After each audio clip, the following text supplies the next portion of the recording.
নমস্কাৰ হীৰকজ্যোতি আছাম ইউটিউব চেনেললৈ সকলোকে স্বাগতম জনাইছোঁ। আজি এই ভিডিঅ'টোৰ জৰিয়তে উচ্চতৰ মাধ্যমিক দ্বিতীয় বৰ্ষৰ স্বদেশ অধ্যয়নৰ প্ৰথমটো অধ্যায়ৰ তিনিটা গুৰুত্বপূৰ্ণ প্ৰশ্ন আলোচনা কৰিবলৈ ওলাইছোঁ। গতিকে দেৰি নকৰি আহক আমি প্ৰশ্নকেইটা আলোচনা।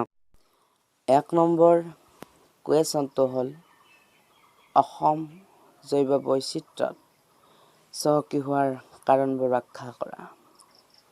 উত্তৰটো হ'ল প্ৰথমটো হ'ল অসমৰ ভৌগোলিক অৱস্থিতি আৰু অৱয়ৱসমূহ। অসম ৰাজ্যখন 24°07' উত্তৰ অক্ষাংশ, 28°0' উত্তৰ অক্ষাংশ আৰু 89°5' পূব দ্ৰাঘিমাংশ আৰু 96°1' পূব দ্ৰাঘিমাংশৰ মাজত অৱস্থিত হোৱাৰ বাবে আৰু অসমৰ প্ৰায় চৌপাশ গিৰিবেষ্টিত হোৱাৰ কাৰণে অসমৰ জলবায়ু ভাৰতবৰ্ষৰ আন ৰাজ্যবোৰতকৈ বেলেগ হৈ পৰিছে। জলবায়ু বৈশিষ্ট্যৰ বাবে শীতকালত যিবোৰ উদ্ভিদ পোৱা যায়, বাৰিষা কালত আকৌ আন বেলেগ উদ্ভিদ দেখা পোৱা যায়, যাৰ বাবে অসম এখন জৈৱ বৈচিত্ৰ্য অঞ্চলত পৰিণত হৈছে। অসম জৈৱ বৈচিত্ৰ্যত চহকী হোৱাৰ 2 নম্বৰ কাৰণটো হ'ল সুউচ্চ হিমালয় পৰ্বতমালাৰ উপস্থিতি। 3 নম্বৰ কাৰণটো হ'ল অসমৰ অৰণ্য আৰু বনাঞ্চলৰ প্ৰাচুৰ্যতা।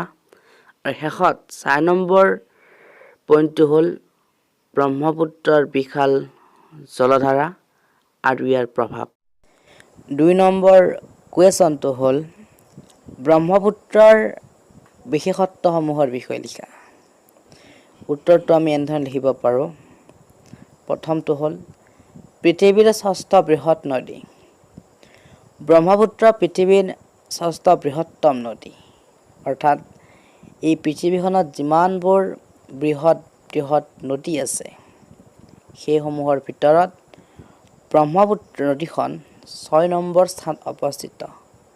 সেয়েহে পৃথিৱীৰ 6ষ্ঠ বৃহত্তম নদী বুলি কোৱা হৈছে। আৰু এই ব্ৰহ্মপুত্ৰৰ মুঠ অৱবাহিকা অঞ্চল হ'ল 5,80,000 বৰ্গ কিলোমিটাৰ।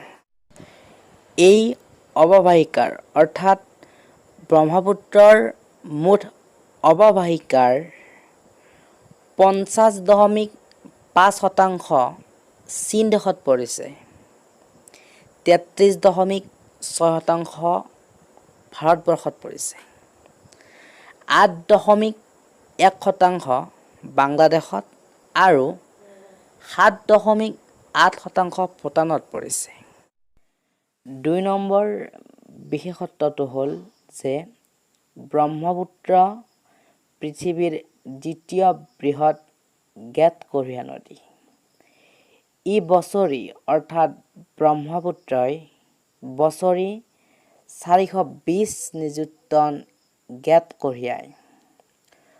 অতি কম ভূখণ্ডৰ মাজেৰে প্ৰচুৰ গেট সমৃদ্ধ ব্ৰহ্মপুত্ৰ প্ৰবাহিত হোৱাৰ বাবে, অৰ্থাৎ অতি কম ভূখণ্ডৰ মাজেৰে ব্ৰহ্মপুত্ৰই প্ৰচুৰ পৰিমাণে গেট কঢ়িয়াই লৈ যোৱাৰ বাবে ইয়াৰ জলধাৰা ঠায়ে ঠায়ে বিভিন্ন শাখাত বিভক্ত হৈছে আৰু পুনৰ লগ লাগিছে।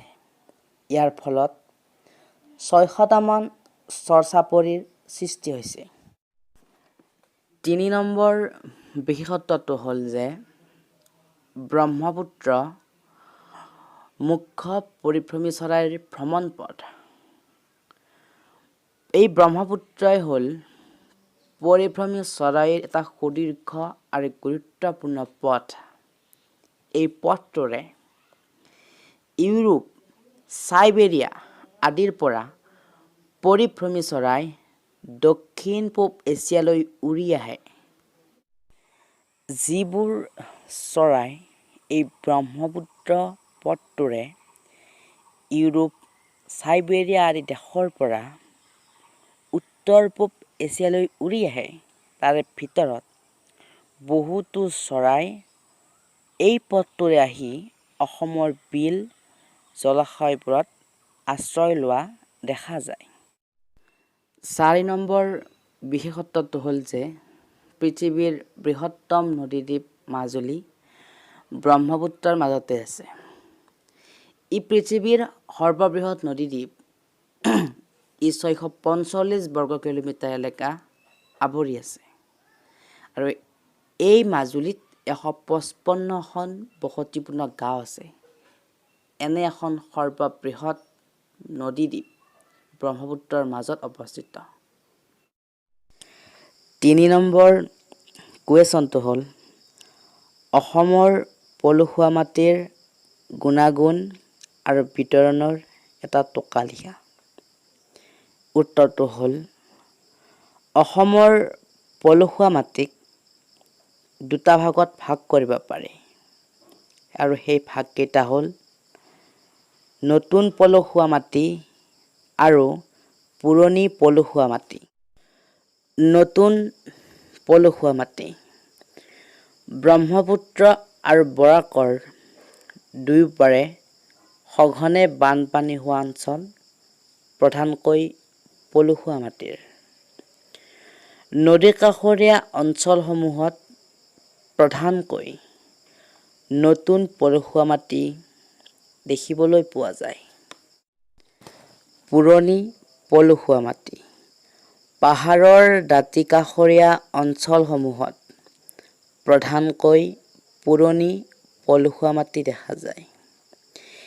এই মাটি অৰ্থাৎ পুৰণি পলসুৱা মাটি কোকৰাঝাৰ, চিৰাং, বাক্সা, নলবাৰী, বৰপেটা, কামৰূপ আদি জিলাত পোৱা যায়। পলসুৱা মাটিৰ গুণাগুণসমূহ হ'ল 1 নম্বৰতে নতুন পলসুৱা মাটিৰ ৰং সাধাৰণতে মধ্যমীয়াৰ পৰা গাঢ় ধোঁৱা বৰণীয়া। আৰু 2 নম্বৰটো হ'ল পুৰণি পলসুৱা মাটিৰ ৰং গাঢ় মটীয়াৰ পৰা মটীয়া হালধীয়া হোৱা দেখা যায়।